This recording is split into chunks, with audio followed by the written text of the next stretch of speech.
Welcome dear student and Jai Swaminarayan. Today we will discuss a exercise of the chapter number 11, the human eye and the colorful world. Right? So in this video we will discuss the question answer given in the exercise of the chapter number 11. So dear student, let us start with the first question given in the exercise.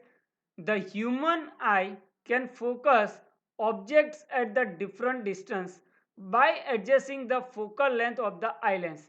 This is due to option A is the presbyopia, option B is the accommodation, nearsightedness and farsightedness.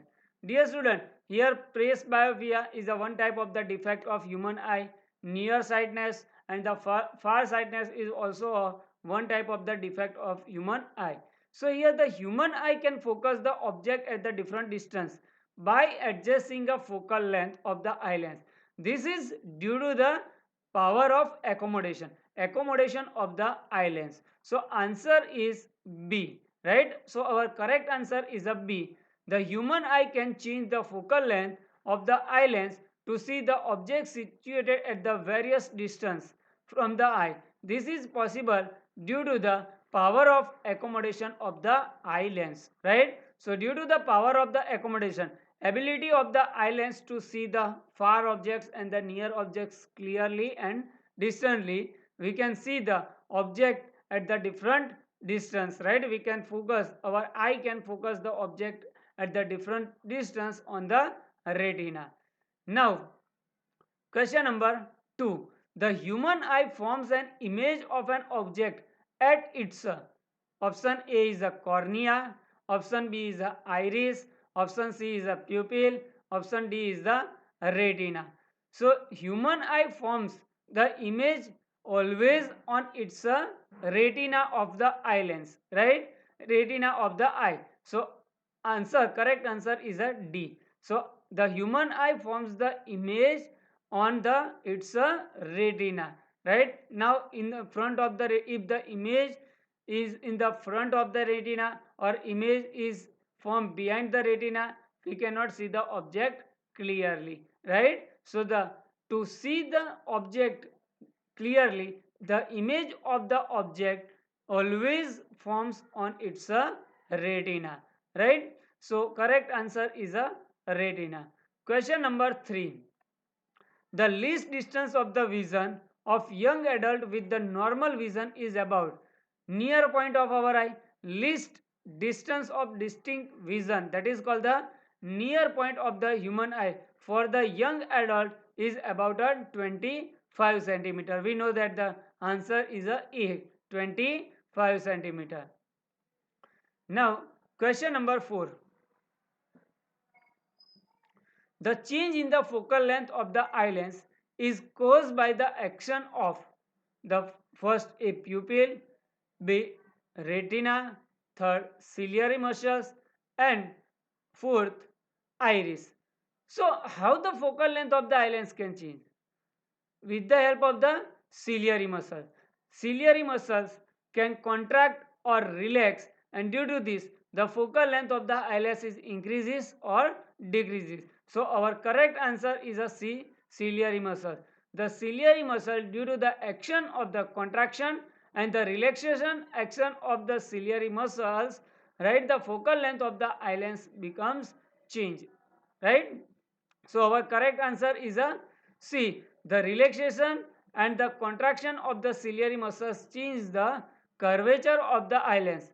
The curvature of the eye lens changes the focal length of the eye lens. Hence the change in the focal length of the eye lens is caused by the action of the ciliary muscles. Now question number 5. A person needs a lens of a power minus 5.5 diopter for correcting his distant vision. For correcting his near vision, he need a lens of a plus 1.5 diopter. What is the focal length of the lens required for correcting a distant vision and the near vision? Dear student, understand this sentence carefully. A person has a defect of a distant vision as well as the near vision.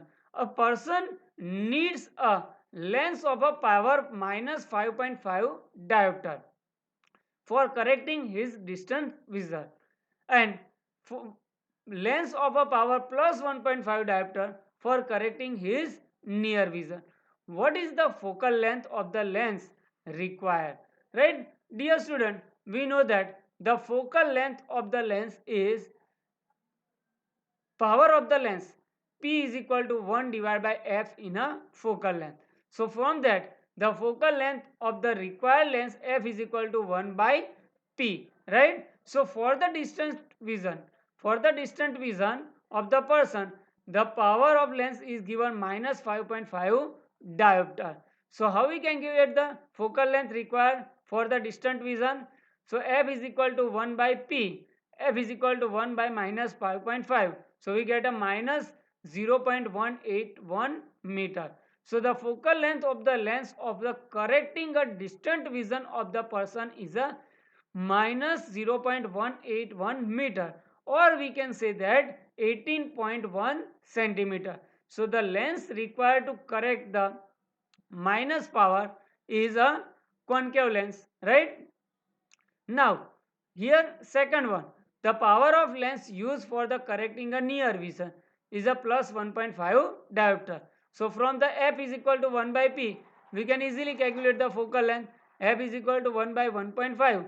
If you calculate 1 divided by 1.5, we get 0.667 meter. So the focal length of the lens for correcting a near vision is a 0.667 meter, or we can say that the 66.7 centimeter. So dear student, understand the answer of the first square question. So now let us see the question number 6. The far point of the myopic person is a 18 centimeter. The far point of the myopic person, the person which suffers the myopia defect of the human eye, and the far point of the person suffer with the myopia defect is a 80 centimeter in front of the eye. What is the nature and the power of the lens required to correct the problem? How we can correct the myopia defect of the human eye? The person is suffering from an eye defect called the myopia, right? If the myopic person, so in this defect, the image is formed in front of the retina, not on the retina, and the concave lens is used to correct the defect of the vision. Myopia defect can be corrected with the help of the concave lens with the proper focal length. So now, what focal length required for correcting a myopia defect? Here the object distance u is equal to infinity. Image distance v, we get the minus 80 centimeter, and focal length is f. We need to find the focal length. So with the help of the lens formula, 1 by v minus 1 by u is equal to 1 by f. So minus 1 by 80 minus 1 by infinity is equal to 1 by f. Here 1 by infinity is equal to 0. So we get f is equal to minus 80 centimeter. So we require a concave lens of the focal length of the minus 80 centimeter. Minus is for the concave length. So we require to correct the vision of the myopic person, we require a focal length of the lens is a 80 centimeter, or we can say that 0.8 centimeter. And which type of the lens is required? Concave lens is required. So power of lens, how we can calculate the power of lens? P is equal to 1 by f. So P is equal to 1 by minus 0.8. We get a minus 1.25 diopter. So to correct the defect of myopic person is at 80 centimeter. So correct this defect, we require a concave lens of the power minus 1.25 diopter, right? Question number 7. Make a diagram to show how the hypermetropia is corrected. The near point of the hypermetropic eye is a 1 meter. What is the power of lens required to correct this defect? Assume that the near point of the normal eye is a 25 centimeter. So hypermetropia defect, you know that. In the hypermetropia, the image will be formed behind the retina, right? So how we can construct the diagram of the hypermetropia, you know that a person suffering from the hypermetropia can see a distant object clearly but face a difficulty in seeing a nearby object clearly. So dear student, why this happening? It is happen because the eye lens focus the incoming divergent rays beyond the retina, right? This defect of vision is corrected by using a convex lens of the proper power or a proper focal length. A convex lens of the suitable power converts the incoming light in such a way that the image is formed on the retina as shown in the figure. So how we can draw the myopia defect? So for the myopia defect, the image will be formed on the retina. We use the convex lens with the proper focal length. Now the convex lens actually creates the virtual image of the nearby object at the near point of the vision end of the person suffering from the hypermetropia. So here the convex lens creates the virtual image at the near point distance of the person which is suffering from the hypermetropic defect, right? So how we can calculate the power of the lens? Here the object distance u is equal to minus 25 centimeter, image distance v is equal to minus 1 meter, that is a minus 100 centimeter.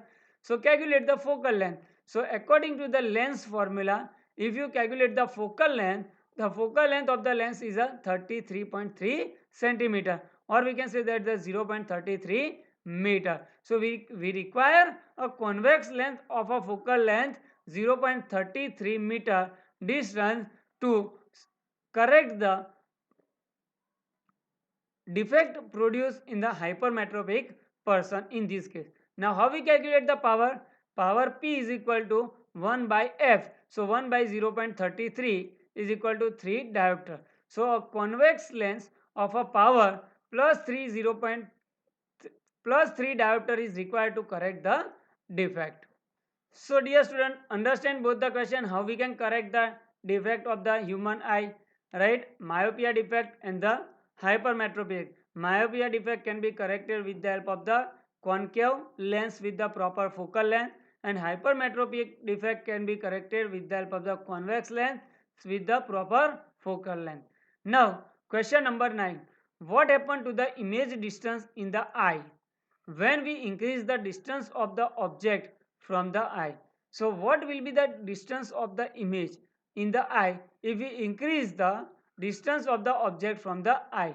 So since the size of the eye cannot be increased or the decreased, the image distance remains constant. So in the eye, the image is always formed on the retina, and the distance between the eyelens and the retina remains constant. So since the size of the eye cannot be increased or the decreased, the image distance remains constant. So when we increase the distance of the object from the eye, the image distance in the eye does not change. The increase in the object distance is compensated by the change in the focal length of the eye lens. So here the image distance remains constant. So when we increase the distance of the object from the lens, the focal length of the eye lens changes with the help of the ciliary muscles, and the image will be formed on the retina. The focal length of the eye changes in such a way that the image is always formed at the retina of the eye.